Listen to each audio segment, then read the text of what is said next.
So, hello students. Today we are here with the poem Fire and Ice written by Robert Frost. Fire and Ice written by Robert Frost. और इससे पहले कि हम poem को पढ़ें, हम थोड़ा सा ब्रीफ में पोएट और पोएम के भी बारे में भी जानेंगे। Robert Frost was an American poet. Robert Frost एक अमेरिकन पोएट थे। He is well known for his versus. उनको उनके वर्सेस के लिए जाना जाता था। उनकी वर्सेस के लिए जाना जाता था। डैट मीन्स, वर्सेस मीन्स क्या होता है? राइटिंग हैविंग अ राइम, मतलब ऐसी राइटिंग्स जिनमें क्या होती है? राइम होती है, एक मेट्रिकल पैटर्न होता है। Fire and eyes is a short poem by Robert Frost. Fire and eyes एक शॉर्ट पोएम है by Robert Frost that discuss the end of the word, जो कि डिस्कस करता है वर्ड के एंड के बारे में कि दुनिया का अंत कैसे होगा। It was published in 1920। ये जो पोएम है ये पब्लिश की गई थी 1920 में। Shortly after world war first 1914 to 1918, यानी कि वर्ल्ड वॉर फर्स्ट के बाद ही इसे पब्लिश किया गया था। तो इस पोएम में जो इम्पैक्ट है वो किसका देखने को मिलता है? वर्ल्ड वॉर फर्स्ट का देखने को मिलता है इस पोएम में impact. World war first was the first global war. World war first क्या था? एक पहला ग्लोबल वॉर था। There was destruction over all the continents, perhaps this was the reason behind the poem fire and ice, कि हर तरफ सभी continents में क्या था? हर तरफ डिस्ट्रक्शन ही डिस्ट्रक्शन देखने को मिलता था। और यही रीज़न है कि फायर एंड आइस में पोएट ने इलेबोरेट किया है the causes that could have led to the end of the world, कि कैसे इस दुनिया को ये जो कॉजेज़ हैं, ये जो रीजंस हैं, वर्ल्ड के एंड की तरफ ले जाएंगे। ही से डैट आइदर ग्रीड और hatred can destroy the world. उनका कहना है, पोएट का कहना है कि या तो ग्रीड यानी ह्यूमंस की जो लालच है, या फिर उनका जो ह्यूमन बींग्स का हेट है एक दूसरे के लिए, वो इस वर्ल्ड को कहाँ ले जाएगा? डिस्ट्रक्शन की तरफ, यानी डिस्ट्रॉय कर देगा, बर्बाद कर देगा।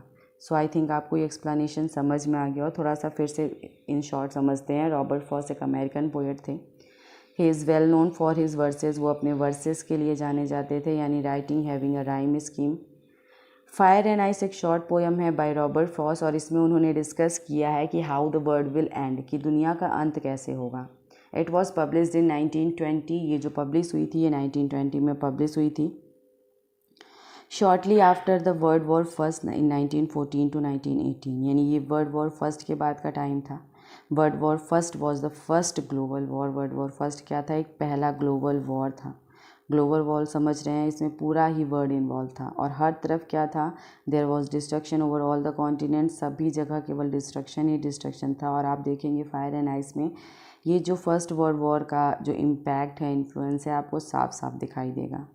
और इस पोएम में पोएट ने इलेबरेट किया है उन कॉजेज़ के बारे में कि जो रीज़न्स हो सकते हैं इस वर्ल्ड को डिस्ट्रॉय करने में, डिस्टर्ब करने में, एंड करने में। और वो रीज़न्स क्या हैं? ग्रीड एंड हेट्रेड, यानी ग्रीड यानी ह्यूमंस की लालच, ह्यूमंस की डिज़ायर्स, आकांक्षाएं, इच्छाएं, और हेट यानी ह्यूमंस के अंदर जो हेट है वो क्या कर सकता है? इस वर्ल्ड को डिस्ट्रॉय कर सकता है। Now come to the poem. So poem में आते हैं फायर एंड आइस। यहाँ पे पोएट कह रहे हैं some say the world will end in fire, some say in ice, कि कुछ लोगों का क्या कहना है कि इस दुनिया का अंत किससे हो जाएगा? फायर से हो जाएगा। फायर यानी किससे हो जाएगा? डिज़ायर से हो जाएगा। इन्हीं डिज़ायर्स को पोएट ने आगे कहा है ग्रीड, यानी कि ह्यूमंस की लालच, इच्छाएं, आकांक्षाएं। सम से इन आइस, कुछ का कहना है कि इस वर्ड का एंड आइस से हो जाएगा। और आइस यहाँ पे क्या रिप्रेजेंट कर रहा है? हेट्रेड को रिप्रेजेंट कर रहा है। What ice represent here? Hatred. Fire क्या रिप्रेजेंट कर रहा है? डिज़ायर्स को, ग्रीड को रिप्रेजेंट कर रहा है। सो पोएट कह रहे हैं some say the word will end in fire, कि कुछ का कहना है इस वर्ड का एंड फायर यानी डिज़ायर से हो जाएगा। सम से इन आइस, कुछ का कहना है इस वर्ड का एंड आइस से हो जाएगा। From what I have tested of desire. अब राइटर क्या कह रहे हैं? जितना मैंने डिज़ायर को टेस्ट किया है। टेस्टेड ऑफ डिज़ायर का मतलब एक्सपीरियंस किया है डिज़ायर को, जितना मैंने लोगों की इच्छाओं को, आकांक्षाओं को देखा है, समझा है। I hold with those. Hold with का मतलब होता है agree. I agree with those who favour fire. मैं उनसे एग्री करता हूँ जो ये कहते हैं कि इस वर्ड का एंड फायर यानी कि डिज़ायर से हो जाएगा। आई थिंक आपको ये स्टेंजर समझ आ गया होगा। सम say the word will end in fire, कि कुछ का कहना है कि ये जो वर्ड है फायर से हो जाएगा यानी डिज़ायर से एंड हो जाएगा। सम से इन आइस, कुछ का कहना है कि इस वर्ड का एंड आइस से हो जाएगा। From what I have tested of desire, कि मैंने जितना डिज़ायर को एक्सपीरियंस किया है, आई होल्ड विद दोज, मैं उनके साथ एग्री करता हूँ जो ये कहते हैं कि इस वर्ड का एंड फायर यानी डिज़ायर से हो जाएगा। नाउ नेक्स्ट स्टेंजा में आप देखेंगे पोएट कह रहे हैं but if it had to perish twice. यहाँ पे ये भी आता है, ये आपको ये स्टेंजा दे दिया जाएगा, यहाँ से आपसे पूछा लिया जाएगा इट किस चीज़ के लिए यहाँ पे रेफ़र कर रहा है, इट किसे रेफ़र कर रहा है। बट इफ़ इट मीन्स क्या है, वर्ड, कि अगर इस वर्ड का एंड, पेरिस का मतलब क्या है, डाई, डिस्ट्रॉय, पेरिस, यहाँ पे पेरिस की मीनिंग क्या है, डाई, ट्वाइस। अगर if it had to perish twice, कि अगर इसका जो एंड है वो 2 बार होना हो, यानी अगर वर्ड का एंड यानी कि इसका डिस्ट्रक्शन 2 बार होना, वैसे 2 बार किसी चीज़ का एंड होता नहीं, इसीलिए यहाँ पे पोएट ने क्या यूज़ किया है, इस लाइन में पैराडॉक्सिकल स्टेटमेंट यूज़ किया है। कैसा स्टेटमेंट यूज़ किया है, पैराडॉक्सिकल हम कह सकते हैं। ओके, पैराडॉक्सिकल स्टेटमेंट यूज़ किया है। I think I know enough of hate, यहाँ पे पोएट क्या कह रहे हैं कि अगर इस वर्ड का जो एंड है 2 बार होना हो तो आई think I know enough of hate, कि मैं हेट के बारे में बहुत अच्छी तरीके से जानता हूँ, यानी हेट को भी मैं बहुत अच्छी तरीके से समझता हूँ। To say that destruction ice, to say that for destruction ice, यानी कि आइस से डिस्ट्रक्शन हो जाना इज़ ऑल्सो ग्रेट, ये भी बहुत अच्छा है। अब डिस्ट्रक्शन अच्छे नहीं होते हैं, बट यहाँ पे पोएट ने कहा है कि आइस के अंदर, यानी कि आइस किसे रिप्रेजेंट कर रहा है, हेट को, हेट्रेड को, कि आइस के अंदर भी यानी हेट के अंदर भी, हेट्रेड के अंदर भी वो पावर है कि वो इस वर्ड को डिस्ट्रॉय कर सकता है। I would and would suffice, यानी कि ये जो हेट है, ये सफाइस का मतलब है एनफ है इस वर्ड को क्या करने के लिए, डिस्ट्रॉय करने के लिए। चलिए एक बार फिर से पोएम को बहुत ही जल्दी समझेंगे हम लोग। पोएट यहाँ पे क्या कह रहे हैं, some say the word will end in fire, कि कुछ का कहना है कि इस वर्ड का एंड फायर से हो जाएगा, यानी कि किससे हो जाएगा, डिज़ायर से हो जाएगा। सम से इन आइस, कुछ का कहना है इस वर्ड का एंड आइस यानी हेटेड से हो जाएगा। From what I have tested of desire, कि मैंने जितना डिज़ायर को टेस्ट किया है, एक्सपीरियंस किया है। आई होल्ड विद दोज, मैं उनके साथ एग्री करता हूँ, hold with those who favour fire, कि मैं उनके साथ एग्री करता हूँ जो इस बात के फेवर में है कि इस वर्ड का एंड फायर यानी डिज़ायर से हो जाएगा, ह्यूमंस की ग्रीड से हो जाएगा, ह्यूमन की बढ़ती हुई आकांक्षाओं से हो जाएगा। आगे, but if it had to perish twice, if it यानी कि इस वर्ड, इट यहाँ पे किसे रिफ़र कर रहा है, वर्ड को रिफ़र कर रहा है। बहुत सारे क्वेश्चंस भी पूछे जाते हैं वर्ड, कि अगर इस वर्ड का जो पेरिस यानी कि मरना हो या एंड होना हो, कितनी बार दोबारा फिर से डिस्ट्रॉय होना हो इस वर्ड को, आई think I know enough of hate, कि मैं सोचता हूँ कि मैं हेट को बहुत अच्छी तरीके से जानता हूँ। टू से, ये कहना कि डिस्ट्रक्शन आइस से होगा, आइस यानी कि हेटेड से होगा, इज़ ऑल्सो ग्रेट, ये भी बहुत अच्छा है, यानी कि आइस के अंदर भी इतनी ताकत है, इतनी पावर है, एबिलिटी है कि उस वर्ड को डिस्ट्रॉय कर सकता है, डिस्ट्रक्ट कर सकता है। एंड वुड सफाइस, और ये जो आइस है ये सफाइस है यानी सफिशियंट है, पर्याप्त है, एनफ है इस वर्ड को डिस्ट्रॉय करने के लिए।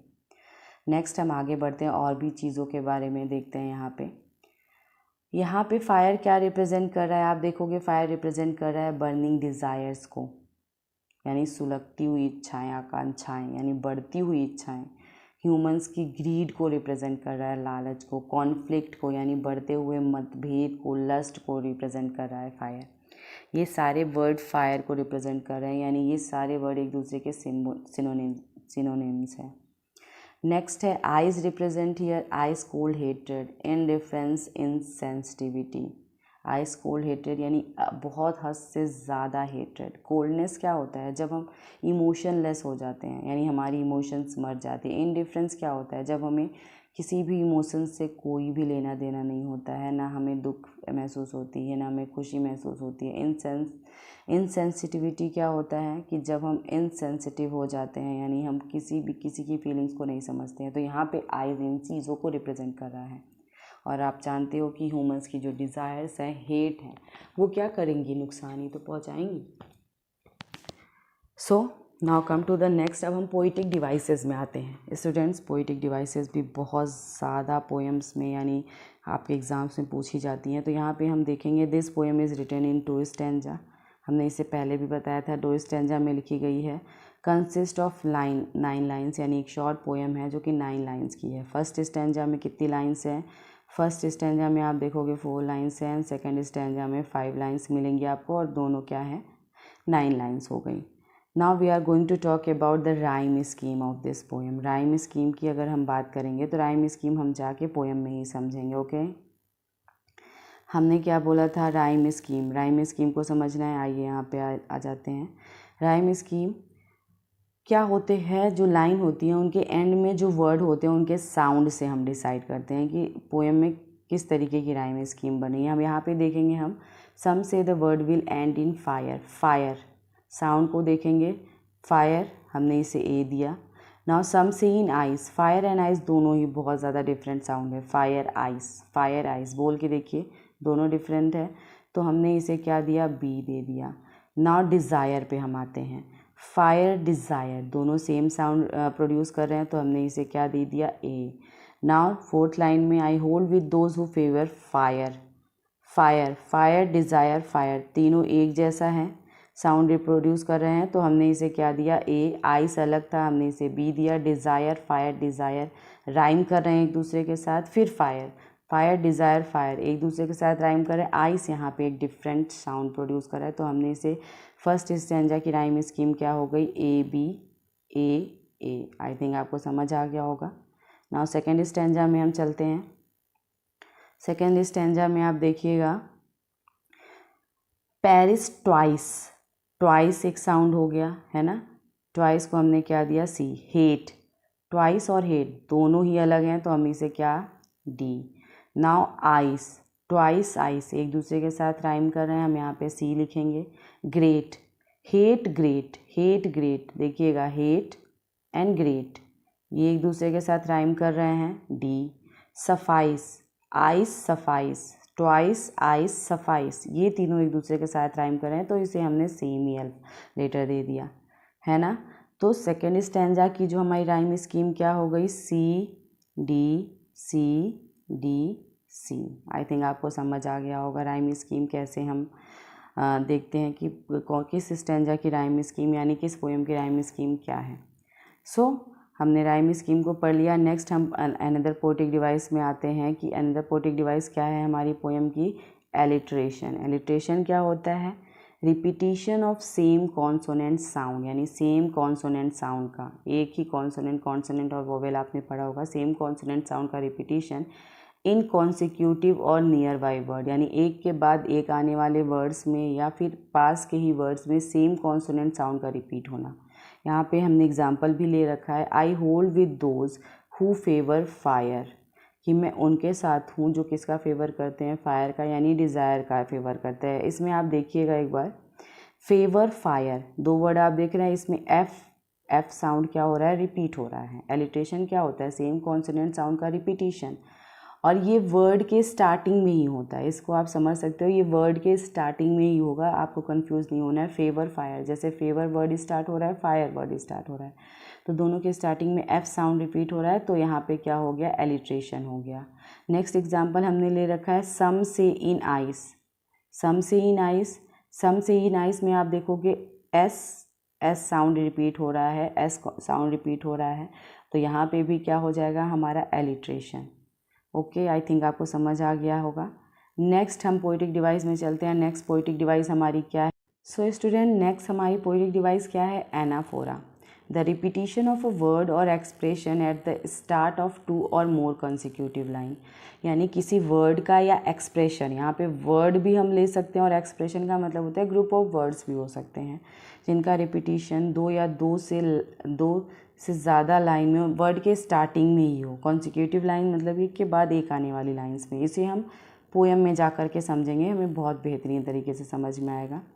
सो हम चलते हैं पोएम के फर्स्ट स्टैंजा में। ओके, पोएम के फर्स्ट स्टैंजा में आप देखोगे सम से, यानी कि लाइन की स्टार्टिंग में ही ये जो एक्सप्रेशंस है ये यूज़ हो रहे हैं, एक के बाद एक आने वाली लाइंस में, 2 लाइंस में ये रिपीट हो रहे हैं सम से। वर्ड के स्टार्टिंग यहाँ पे हुआ था, लाइन के स्टार्टिंग में रिपीट होंगे। तो यहाँ पे आपकी कौन सी पोइटिक डिवाइस हो जाएगी, आप कहोगे एनाफोरा। क्या हो जाएगा, एनाफोरा। ओके, एनाफोरा यानी कि लाइन के स्टार्टिंग में ही, किसी भी पोएम के लाइन के स्टार्टिंग में ही सेम वर्ड या सेम एक्सप्रेशंस का यूज़ होना। आई थिंक आपको एनाफोरा समझ आ गया होगा। अगर अभी भी आपको समझ नहीं आया देन आप कमेंट बॉक्स में कमेंट करिएगा, हम फिर से इस टॉपिक को ले आएंगे पोइटिक डिवाइसेस को। ओके, नाउ द नेक्स्ट जो पोइटिक डिवाइस यूज़ हुई है हमारी इस पोएम में वो है क्या है, एसोनेंस है। Repetition of vowel sound in consecutive और नियर बाय वर्ड्स, यानी कि एक ही लाइन में जो है वोवेल साउंड का रिपीट होना। वोवेल आप जानते हो वोवेल्स क्या होते हैं। सो मैंने यहाँ पे एग्जांपल भी ले रखा है, I hold with those who favour fire. ये हमने एग्जांपल ले रखा है। अब इस पर सोचेंगे, अब हम देखेंगे एसोनेंस कहाँ पे है।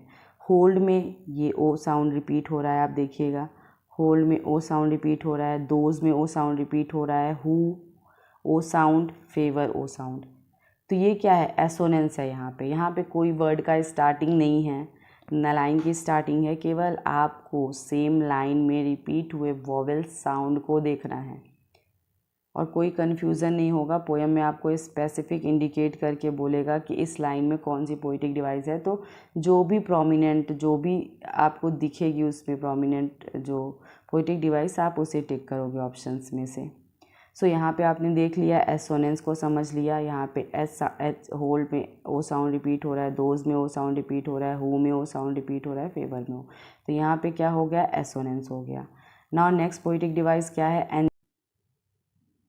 सो नेक्स्ट हमारी पोइटिक डिवाइस क्या है, एनजैममेंट है। Continuation of a sentence to the next line without any punctuation mark, कि बिना किसी पंचुएशन मार्क के एक लाइन का जो मीनिंग है वो दूसरे लाइन में क्या होना, ट्रांसफ़र होना, कंटिन्यू होना। इसे हम पोएम में जा कर के समझेंगे। पोएम सेकेंड स्टैंजा में हम आते हैं, पोएम के सेकेंड स्टैंजा में। ओके स्टूडेंट्स, बहुत अच्छी तरीके से समझने वाले। एनजैममेंट हम जैसे यहाँ पे देखेंगे, but if it had to perish twice, यहाँ पे क्या लगा है आपका, पंचुएशन मार्क लगा है, कॉमा।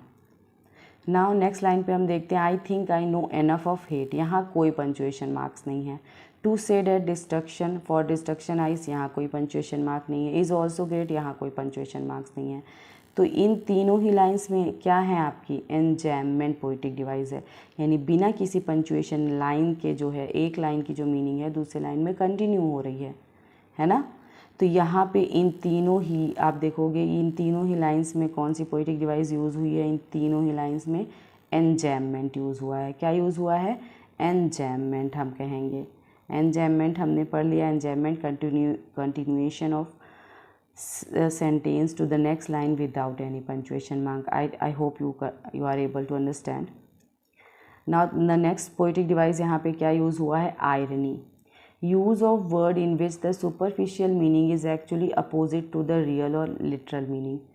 कि irony क्या होता है, ऐसे वर्ड का यूज़ करना जिनकी सुपरफिशियल मीनिंग, सुपरफिशियल यानी कि ऊपर से जो उसकी मीनिंग दिखाई देती है, सतही तौर पे जो हम समझ पाते हैं उसकी मीनिंग, उसकी रियल मीनिंग से क्या होती है, डिफरेंट होती है। जैसे यहाँ पे मैंने एग्जाम्पल क्या ले रखा है, is also great and would suffice. यहाँ पे क्या बोला गया था कि to say that for destruction ice is also great, यानी डिस्ट्रक्शन कभी भी ग्रेट नहीं होता। लेकिन यहाँ पे पोएट ने इसको रिप्रेजेंट किया है कि आइस के अंदर वो एबिलिटी है, वो कैपेबिलिटी है कि वो वर्ड को उसके एंड तक ले जा सकता है। तो is also great and would suffice, यानी ऊपर से जो इसकी मीनिंग समझ में आ रही है कि ये भी बहुत अच्छा काम है कि आइस से डिस्ट्रक्शन हो जाना, है ना। बट रियल मीनिंग उसकी क्या है कि आइस के अंदर जो कैपेबिलिटी है ना, हेट के अंदर जो कैपेबिलिटी है ह्यूमंस हेट के अंदर, वो क्या है, एनफ है इस वर्ड को एंड तक ले जाने के लिए। आई थिंक आपको समझ आ गया होगा कि हम क्या कहना चाह रहे हैं। आयरनी क्या होता है, use of word in which superficial का मतलब होता है सतही मीनिंग, यानी ऊपर से जो हमें मीनिंग दिखती है वो उसके रियल या एक्चुअल मीनिंग से क्या होती है, डिफरेंट होती है। Now the next and last poetic device of this poem, paradox मैंने इससे पहले आपको बताया था पोएम पढ़ाते समय। सेल्फ कॉन्ट्राडिक्टरी स्टेटमेंट का मतलब होता है, कॉन्ट्राडिक्टरी स्टेटमेंट का मतलब होता है एक बात को काटती हुई दूसरी बात। यहाँ पे ये लाइन हमने एग्जाम्पल लिख रखा है, but if it had to perish twice, कि अगर इसका अंत यानी इट का मतलब वर्ड का एंड 2 बार होना हो, 2 बार तो हो ही नहीं सकता। ऐसा क्या है, ये कॉन्ट्राडिक्टरी स्टेटमेंट है। और यहाँ पे इसीलिए कौन सी पोइटिक डिवाइस है, पैराडॉक्स पोइटिक डिवाइस है। I think you are able to understand. I hope you like this video. If you liked it, please like, share and subscribe. So thank you.